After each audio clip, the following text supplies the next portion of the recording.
So how many times that you get your knife and you find it punctured, but I mean that should slice right through.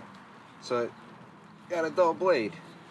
Here you are, you're on a job site, so you're working, so unfortunately your knife is letting you down. It's not just going right in, you'll pierce right in that way, but it's just not cutting right in. So now, that's where, when you're in the field, having a field sharpener comes in handy. Like this guy here from Work Sharp. It gives you a rough grit side, a finer grit, ceramic, and then it even gives you a honing spot. So now what we're going to do is we're going to have to give this blade a new edge in the field. So now, I mean, the blade itself doesn't look that bad. I mean, it's got a little bit of an edge on it. Also, always check, sometimes if you're cutting tape and stuff, you get the glue on the blade. It prevents it from getting a really sharp edge. So now I'm in the field, I have a dull blade. I need to give my knife a new edge. So I mean,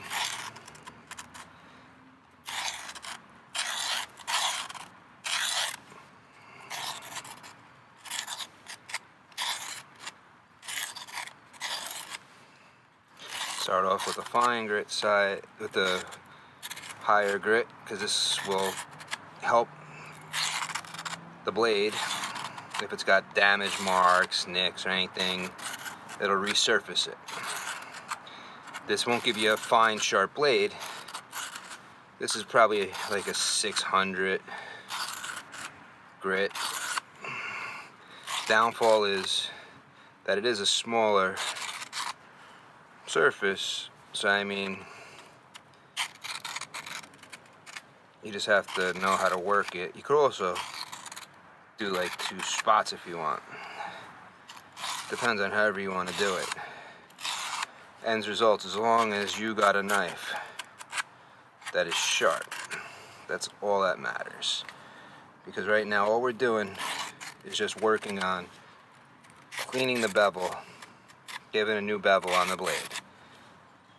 Okay, so now we've ran that across a couple times. Oh yeah, right away I feel that he's getting sharper. Now, this is a finer grit side. This is where you start actually getting sharper. Because since you've already made your bevel, now what you're doing is you're polishing it up. You're cleaning that bevel. The spot that I have the hardest time with is the very tip. Always.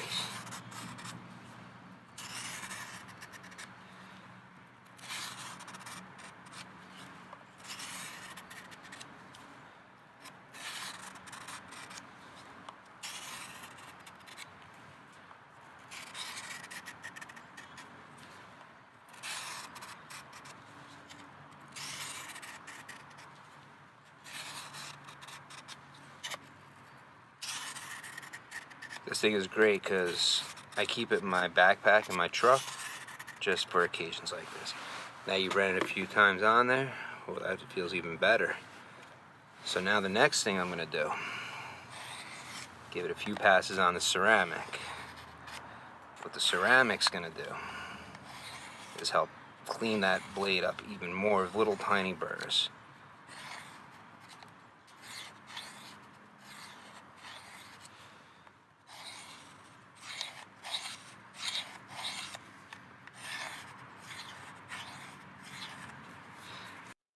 Now let's stroke it real quick on the leather.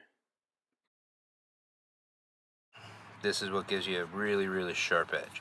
Because what you're going to do is you're taking that little bevel off, the little folds on the blade, you're cleaning up. It's polishing. Now a lot of times, all you have to do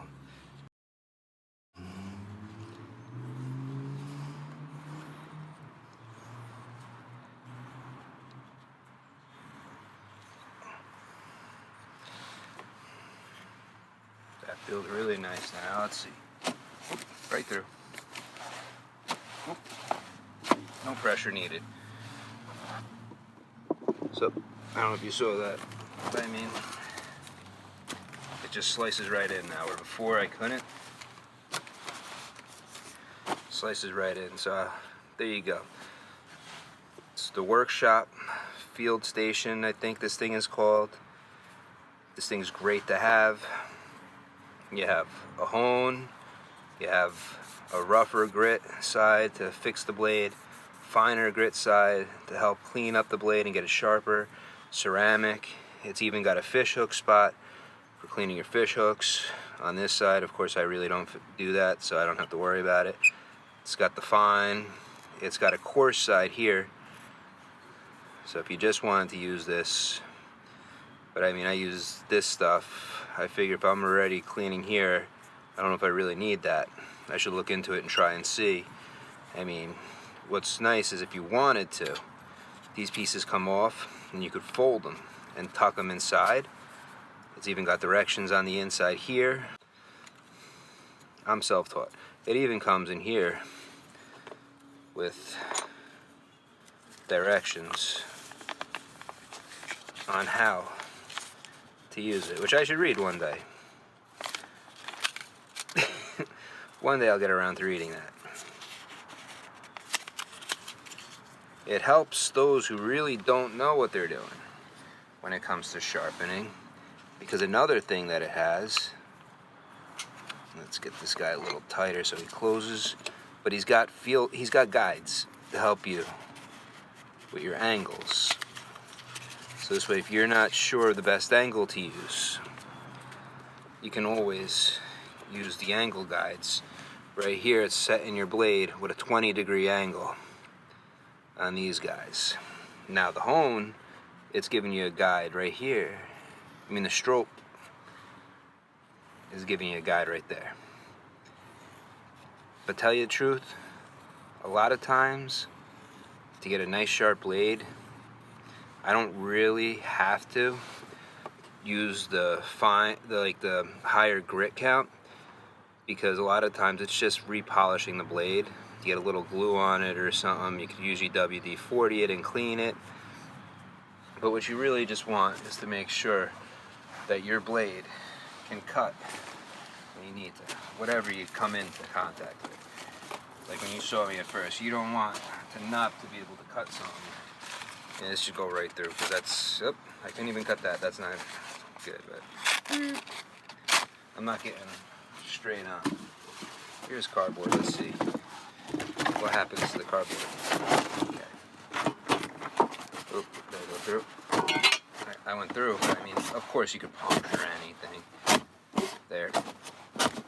Well, no, cut. He cut, but I mean, I was sawing, so. But no matter what, my blade is better than it when I started.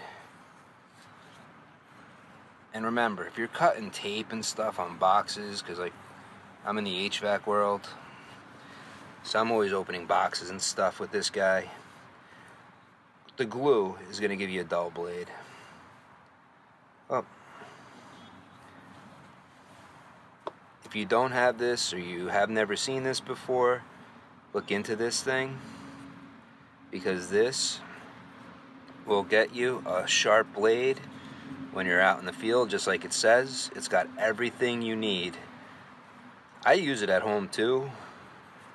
I mean, I was thinking about building a bigger leather hone stroke, I mean, but it is what it is. I was gonna take like an old belt or something, but because I mean, this is ideally all you need. All the barbershops uses the leather, but I like it being on a surface. There's even creams you can use. Thanks for watching.